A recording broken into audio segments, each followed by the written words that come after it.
Күз-кыш мезгили келгендигине байланыштуу, жылытуу мезгилине байланыштуу Бишкек шаарында абанын сапатына байкоолор жүргүзүлүп жатат. IQ Air деген эл аралык сайт бар. Ал жакта ушу Бишкек шаарындагы абанын сапатын өлчөө каражаттары катталган. Акыркы учурда жылытуу мезгили келип, баягы күнү суук күндөрү түшкөндө министрлик тарабынан дагы ар дайым байкоолор жүргүзүлүп турат. Ал сайттагы Кыргыз Гидромет сайтында байкоолор болуп, министрлик тарабынан ошо ченөө өлчөгүчтөрүнүн көп эсе көрсөткөн байкоолору жүргүзүлдү.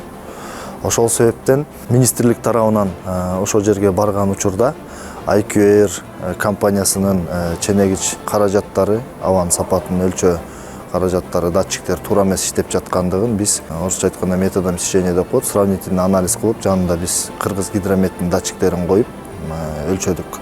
Ведомство аралык комиссиянын өкүлдөрү менен биргеликте Бишкек шаарындагы абанын сапатын ченөө каражаттарынын ээлерине мониторинг иш-чаралары жүргүзүлдү. Ошол мониторинг жүргүзүү убактысында байкалгандай, ошол ченегич каражаттары, датчиктери көп эсе иретте көрсөтүп атканы байкалып, тийиштүү документтерин сураган учурда сертификаттары жок, госповеркадан өткөн эмес жана калибровкадан өткөн эмес шарттары байкалды да.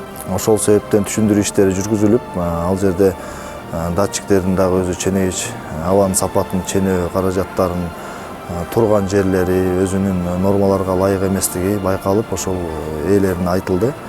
Бүгүнкү күндө дагы иштер уланып атат. Себеп дегенде биз коомчулукка бүгүнкү күндө туура жана так маалыматты беришибиз керек. Мыйзамда көрсөтүлгөн, атмосфералык абаны коргоо мыйзамынын 37-беренесинде так көрсөтүлгөн.